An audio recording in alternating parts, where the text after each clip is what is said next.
They will see the difference and the impact that I can make. Former Mayor Sheila Dixon hints at a possible run to lead Baltimore again. A look at her history and what she wants to bring to the city, plus how the current state of Baltimore may affect Mayor Brandon Scott's re-election bid and the criticisms he could face. Maybe you're under arrest. You're under arrest. Don't. An hours-long standoff ends with 3 arrests, why residents block BGE work zones, and the questions raised on the priority of city policing. Where are the cops when the dirt bikes are running through? Showers and storms still pushing through our area. I'm breaking down what to expect on your morning commute. Live from WBFF in Baltimore, this is Fox 45 News at 10. And good evening, everybody. I'm Mary Bubala. I'm Maxine Stryker. The 2024 race for mayor getting more interesting tonight as former Mayor Sheila Dixon walks right up to the line of another run. She says there is, quote, strong probability that she will run again. Is there this possibility or probability that you would run again? There is a strong possibility that that's the case. I think that this is the time that if I'm going to do it, I have to do it now. I feel if the voters, because that's the voters are the most important, and they have to make choices. If they gave me that choice, I would not let them down.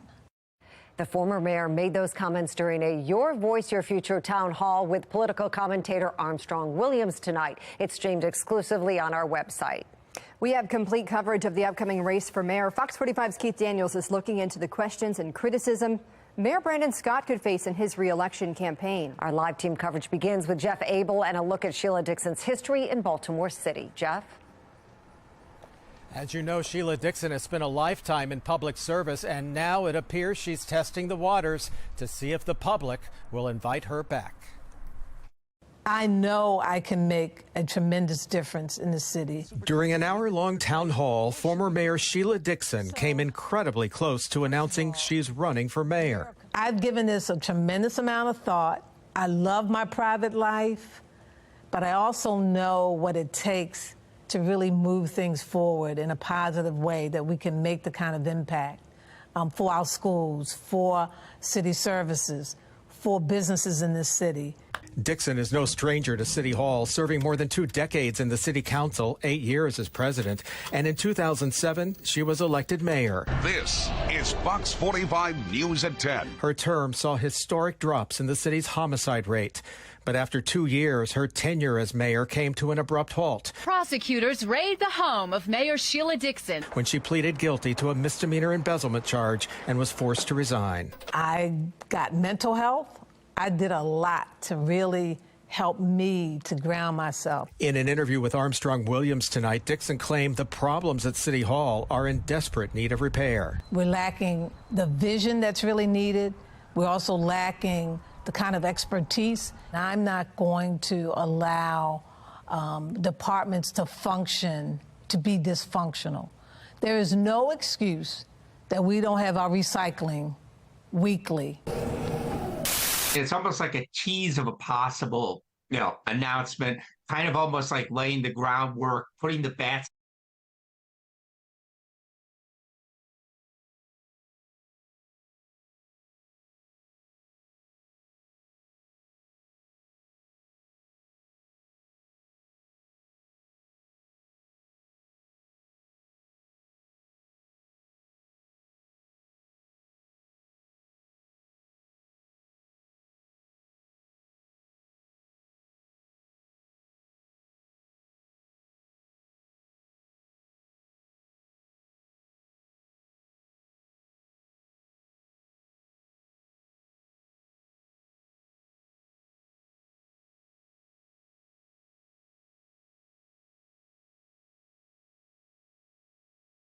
Closer look at the questions and criticisms he could face on the campaign trail. Fox 45's Keith Daniels continues our live team coverage. Keith? Well, Mary, the mayor faced some major questions about, or could rather, face some major questions about some promises he made during his last campaign. And tonight, a closer look at one of those big promises and the effect it could have on his next campaign. Go back. Remember when Brandon Scott rallied past former Mayor Sheila Dixon in the Democratic mayoral primary in June 2020, a slim win to go on to the general election, ultimately to victory in his first term as mayor of Baltimore City. Please raise your right hand. I, Brandon M. Scott. Mayor Brandon Scott sworn in, at the time promising the city's death toll would take a dramatic turn. Fast forward to the present, political pundits pondering now over Scott's upcoming re-election campaign and the job he's done so far, including his fight against crime. Nothing's more important. People in every neighborhood in the city are tired of it. Tonight, questions over Scott's potential vulnerability in an upcoming election when considering the current state of the city, along with promises made in his last campaign, namely this one. Each year in my term, getting us below 300 homicides in my first year. Then candidate Brandon Scott promised to save lives, breaking the cycle of violence that has gripped Baltimore City for years. That promise broken. Ed Norris, former Baltimore Police Commissioner and current talk show host on If That Broken Promise Matters. I don't know if it will, because the promise certainly has not been fulfilled. Murders have gone up every year except this year. So you've had a tremendous uptick in violence in the city, which is exactly the opposite of what he promised. And the current state of City Hall under scrutiny. Workers are leaving faster than the city can replace them, with some of the city's top leaders out the door too. Are vanishing too. We are in a executive leadership crisis. Currently, almost a dozen city agencies without permanent leaders. From the police department to the fire department, the Department of Transportation and the Department of Health, Public Works, Muncie, Emergency Services. Key city agencies with no permanent leadership. Eurypsy Morgan, who leads a government accountability group, believes the revolving door with city leaders is more deeply connected to the city's mayor. It's a little surprising that here we are, several years into his first term, and there is this type of upheaval going on. But for Scott, will it matter as the campaign approaches? The problem is, or the good news to him, people have short memories. Well, the Baltimore mayor's race is on the ballot in 2024, primary election day, May 14th. We're live tonight. Keith Daniels, Fox 45 News. Keith, thank you. Well, Mayor Brandon Scott has faced a number of controversies during his time in office. Recently, the conduit deal with BGE. The mayor and his board of estimates appointees approved the plan earlier this year, giving broad control of the city's underground network of wires to the company. The city's comptroller and council president sat out of that meeting trying to stop the vote. Critics said the deal was rushed and the legality of the approval process was also questioned. Late last year, the mayor raised eyebrows when he accepted a $5,000 campaign donation from longtime city contractor J.P. Grant. Days after accepting the contribution, the city board of estimates approved a $12 million contract with the company connected to Grant. And the entire time Scott has been in office, Fox 45 News has had a hard time getting straight answers from him. He often shuts down our reporters or walks away. The latest example happened today. But why make it? Next. Mayor Scott, how do you plan to delineate, the squeegee kids? I'm going to delineate by telling you when we put out the strategy, as we just talked about before. You're not going to get a different answer. We have a process. We're sticking to it. Watch your back. Don't walk into the truck. If you have a process, why was it leaked to WBAL? See you later. Next question. Anybody else? I have one more. Thank you, everybody. 1 year ago, a Gonzales poll asked Baltimore City voters if the next election for mayor were held today, would you vote to re-elect Brandon Scott or would you vote for somebody else? At the time, the most popular answer at 45% was someone else. The other asked voters if they trusted Brandon Scott, then City State's Attorney Marilyn Mosby, and then Police Commissioner Michael Harrison to protect them. 52% of respondents said no. Mosby was voted out of office. Harrison has since resigned. Political analyst John Deedy says if Dixon runs, she should focus on her track record with crime. She's got to compare and contrast her successes with Brandon Scott's failures. And mainly the crime issue is going to do it in that sense. And talking about stability in government and things like that. Well, that brings us to our question of the night. If the Baltimore City mayoral primary were right now, who would you vote for? Mayor Brandon Scott or former Mayor Sheila Dixon? So far, 100% of you who voted say Dixon. Go to foxbaltimore.com/vote. You can watch the entire interview with Sheila Dixon on our website right now, foxbaltimore.com. You can also watch it right here on Fox 45 Saturday night at 6, on the CW Baltimore at 3, and on MyTV Sunday afternoon at 1. We've been dealing with our latest weather maker, a low-pressure system that's leading to rain around the state. The rain continues overnight and then tomorrow. I'll let you know the timing coming up in my full forecast. Back to you. Next on Fox 45 News at 10, the fight over the installation of controversial BGE gas meters and regulators plays out live on air. Why 3 residents were willing to face arrest and the pointed words for how city police resources were used. Where are the cops when the drug dealers coming through? City officials admit to no juveniles being transported to the curfew connection centers. We press leaders on the future of enforcement. And still ahead, in Maryland's Most Wanted, a repeat violent offender wanted in a robbery spree across Baltimore. His new victims, all women. How detectives identified their suspect.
BGE gas line and controversial meter and regulator installation begins in Federal Hill minutes after 3 protesters are arrested and placed in the back of a BPD van.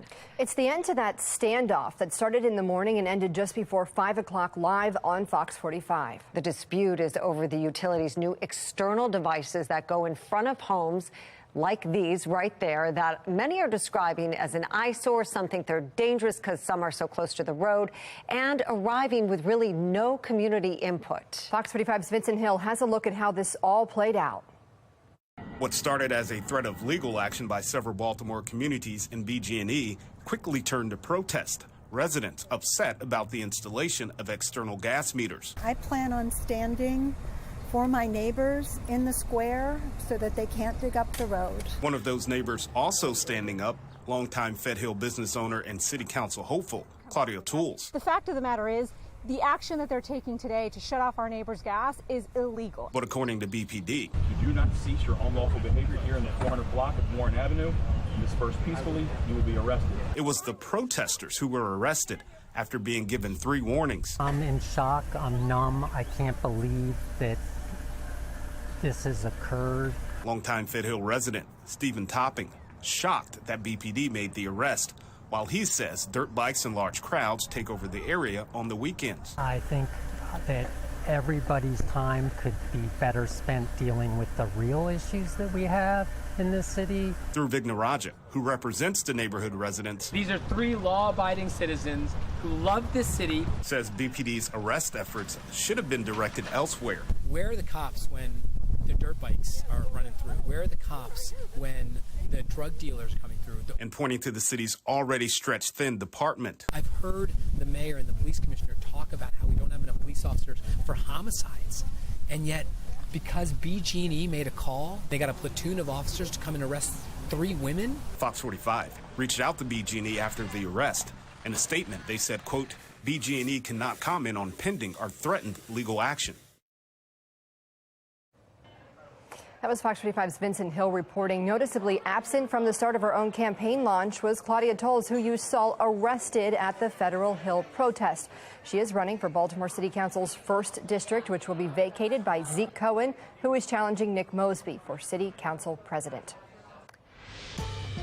10 people are facing charges in what officials say is the largest cocaine bust in Anne Arundel County police history. Investigators allege Clayton Mooring is the kingpin who would use his freight business in Glen Burnie as a stash house where the drugs came in for processing and distribution. Some of those drugs include cocaine, heroin, fentanyl, and meth. 24 firearms were also found. Officials believe Mooring was getting the drugs through an associate in Houston, Texas, with the help of a Mexican drug cartel. Investigators say while the scheme has been dismantled, the impact will be felt across local counties. These are not victimless crimes. These are sacred human beings with parents and siblings and children and friends who are all impacted by these criminals who selfishly inflict harm in our communities, in our homes, and in our lives. The Anne Arundel County Police Chief says the department is now working to see if any of the guns seized are connected to other crimes in the area. Of the 21 guns, officials say 2 had been reported stolen and 1 was a homemade or a ghost gun. Former BPD Commissioner Michael Harrison still on the city's payroll more than a week after his resignation. Mayor Brandon Scott's explanation and why some taxpayer advocates are not satisfied. The Biden administration missing an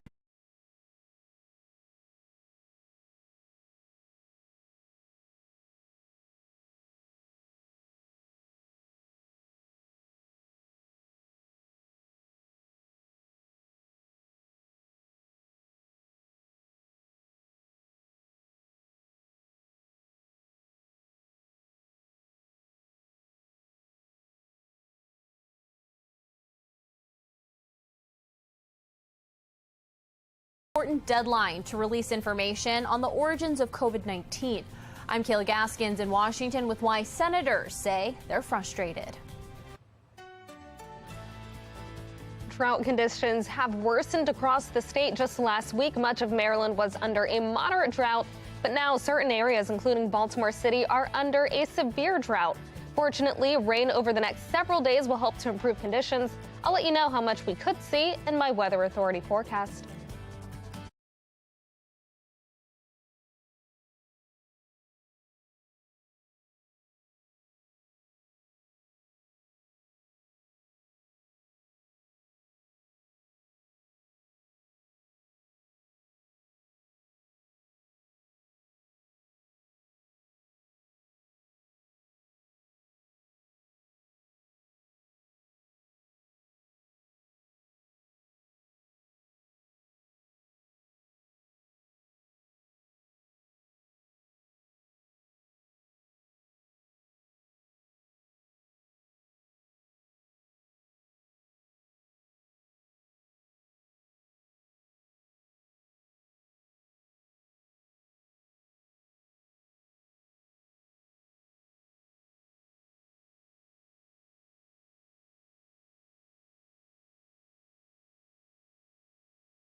Americans are split over the plea deal prosecutors reached with the president's son, Hunter Biden, allowing him to plead guilty to tax charges, but potentially avoid a gun-related conviction.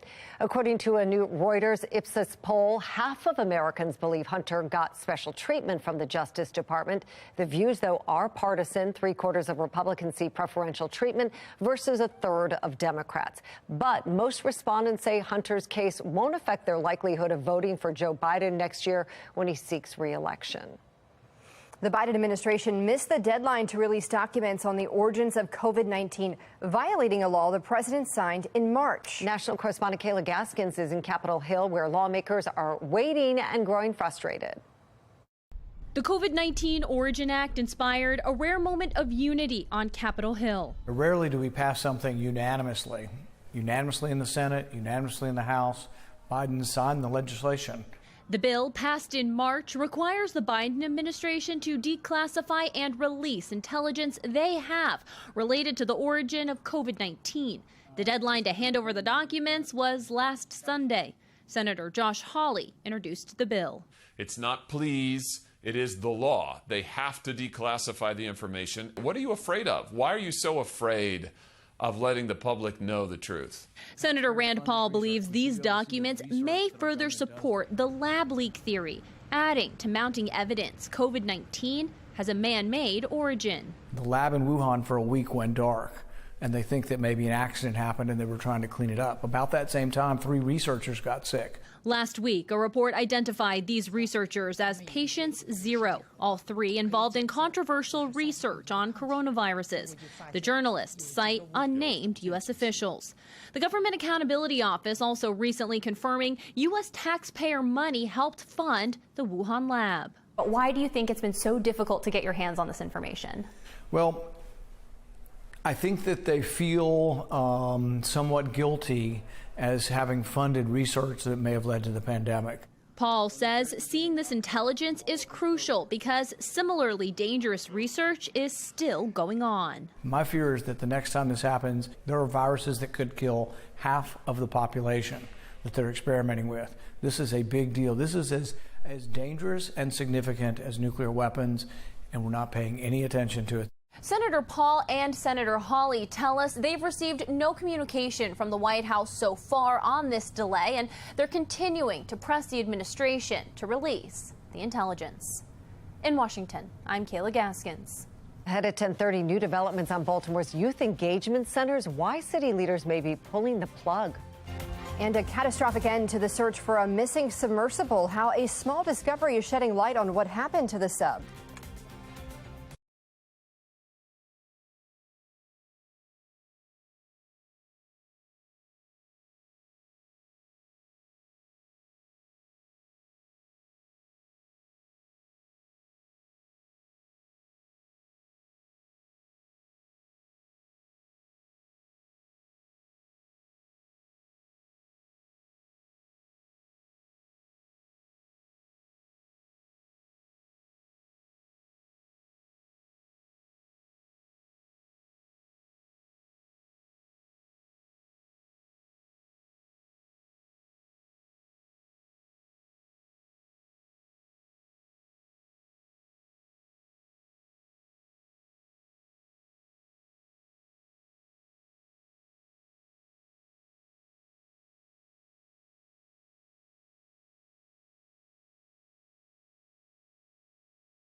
We're following three big stories at 10:30. Tomorrow marks 51 years since Title IX took effect, expanding opportunities for women and girls in sports. Why some say women in sports are still under attack. Fox 45 News is demanding answers from Mayor Brandon Scott now that we know former Police Commissioner Michael Harrison is still on the city's payroll. What happened when we pressed him on the issue? A big update to the mayor's youth curfew plan. Sources telling Fox 45 News it's not working like city leaders had hoped. The change is coming this weekend. And we begin with the 2024 race for mayor in Baltimore City. Former Mayor Sheila Dixon telling political commentator Armstrong Williams there is a strong possibility that she will indeed run for mayor. Is there this possibility or probability that you would run again? There is a strong possibility that that's the case. I think that this is the time that if I'm going to do it, I have to do it now. Well, those comments came during a live stream event airing exclusively on our website. Dixon ran against Mayor Brandon Scott in 2020. She lost by just 3,000 votes. And former Police Commissioner Ed Norris has been a critic of Mayor Scott's approach to crime. He believes Sheila Dixon would be a good fit for the city's crime fight. Norris points to her time as mayor when she was able to get crime down to near record lows. I think she did a good job when she was in. She takes it very seriously. She's the only mayor elected mayor that requested, a meeting with me to talk about crime. Had you reduce crime? What would you do now? Who would you put in as commissioner? She's at very least very interested, and I thought she did a really good job when she had that combination of Fred Bealfield as commissioner and Tony Barksdale as the operations commissioner. And that brings us to our question of the night. If the Baltimore City mayoral primary were right now, who would you vote for? Mayor Brandon Scott or former Mayor Sheila Dixon? So far, 95% say Dixon. Go to foxbaltimore.com/vote. And you can watch the entire interview with Sheila Dixon on our website right now, foxbaltimore.com. You can also watch it right here on Fox 45 Saturday night at 6, on the CW Baltimore at 3, and on my TV Sunday at 1. Well, turning now to a city in crisis, Fox 45 News is hearing those connection centers and Mayor Brandon Scott's summer curfew plan are closing. It comes after a public safety hearing yesterday when representatives from the mayor's office of neighborhood safety and engagement said no young people have been transported to those centers yet. And we have not been seeing, we've had no youth actually transported to either the centers. Fox 45's Jeff Abel joins us live now. He's pressing for answers tonight. Jeff, what have you learned? Well, it does appear tonight that the city may be scaling back part of its plan to get curfew violators off the streets. Volunteers were alerted this week that beginning this weekend, the city will not be operating the Rita Church Community Center, one of two community centers which has been used as curfew connection centers. Now, violators must consent to be transported to the centers, and so far, the city says earlier this week, no one has agreed to do so. So now it appears the C.C. Jackson Community Center in Park Heights will be the only center open to curfew violators. Our calls this afternoon to the city went unanswered for confirmation, but volunteers in this effort say the city confirmed it with them earlier this week. We're live. Jeff Abel, Fox 45 News.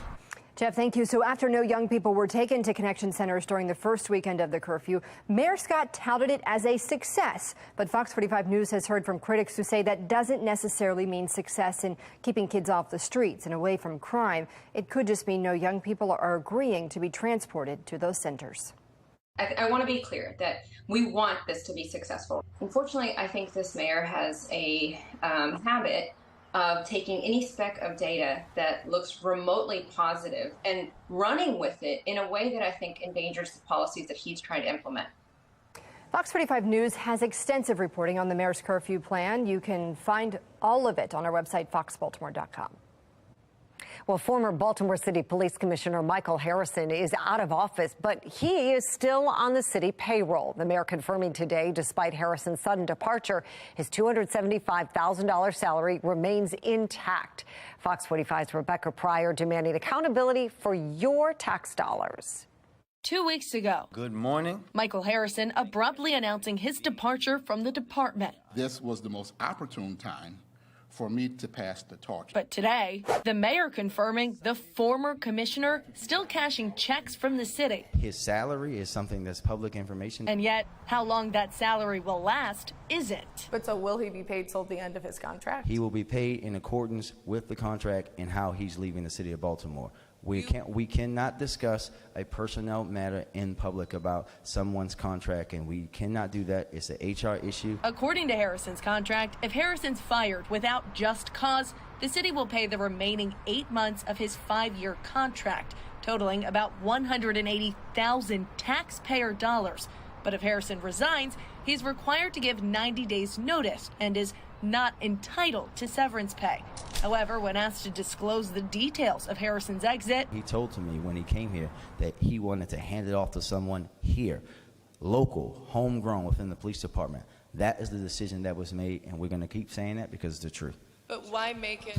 Next. The mayor cutting us off and refusing to answer questions after the press conference. So we sent follow-up questions to his office asking for clarity. Was Harrison asked to resign, or did he resign on his own accord? And if it was his decision, why resign 8 months before his contract ended? As of News Time tonight, no response. That's why taxpayers don't trust politicians. Taxpayer advocate David Williams arguing because Harrison's salary is paid with public dollars, how long he's paid and for what services should be public as well. This is transparency 101. You're talking about someone who isn't working anymore and is just sitting at home getting the salary, and a very generous salary at that. The questions linger as Harrison's wife posts this cryptic image to social media, a photo of Harrison smirking over a chessboard, stating no caption needed. In other words, he made a chess move. But political analyst John Deedy skeptical of the move's timing and who truly made it. I think Mayor Scott had a hand in this. You have an election coming up next year. In many ways, having him leave early and bringing a new person in,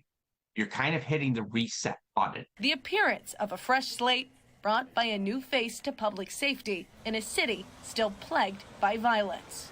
Rebecca Pryor, Fox 45 News. Now, Fox 45 News asked the mayor's office when Harrison's last official day with the city is and when will Richard Worley's confirmation hearing be scheduled. We have not heard back. The Maryland State Department of Education is rolling out a $10 million math tutoring plan. This comes after scores had dropped in recent testing across the board. It's part of the federal government's National Partnership for Student Success, with the money coming from a pandemic recovery program. Earlier this year, a Project Baltimore report found 23 schools where 0 students among those tested were proficient in math. Following that report, a Harvard University trained mathematician told Project Baltimore he offered to help tutor struggling students at no cost to the school system, but did not get a reply. The school system later told Project Baltimore they were not interested. A new Maryland Public Policy Institute poll conducted by Gonzalez Research shows 63% of Marylanders oppose the tax increases needed to fund education spending. The Public Policy Institute says the true cost of the blueprint for Maryland's future, also known as the Kerwin Plan, will be at least $4 billion annually. Taxpayers are picking up that bill, Baltimore City contributing $79 million. That's millions and millions more than the city had planned on. The mayor called it a gut punch at the time. We spoke with taxpayer watchdog David Williams on Fox 45 News at 5. He tells us spending on the Kerwin Plan and other projects like the Red Line will leave Baltimore in a tough financial spot next year. I think there's going to be a bit of a panic because what if that Kerwin Commission funding goes up? And let's talk about the Red Line, is that there could potentially be city money going towards the Red Line.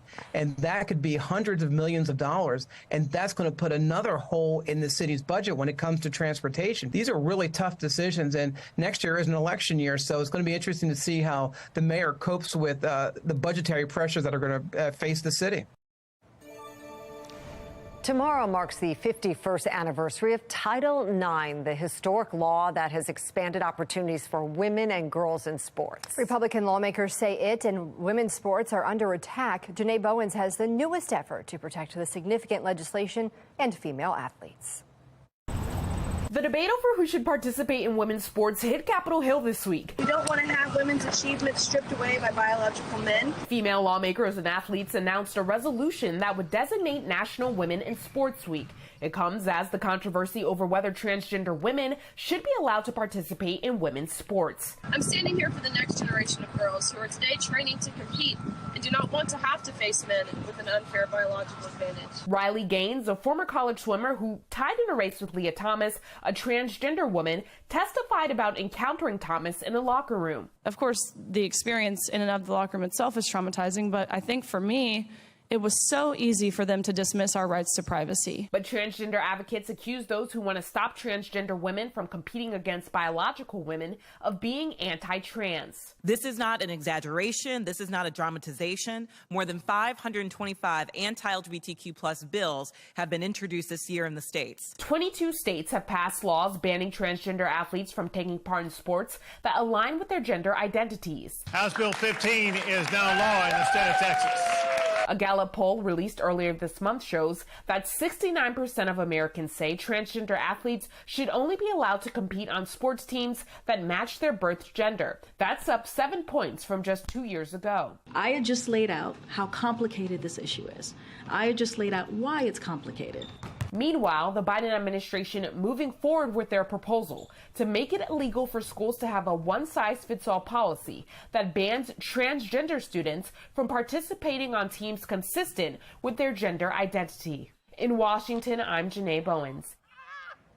Still ahead, a string of robberies at liquor stores around Baltimore. How U.S. Marshals connected the dots to a repeat offender and identified a suspect in tonight's Maryland's Most Wanted.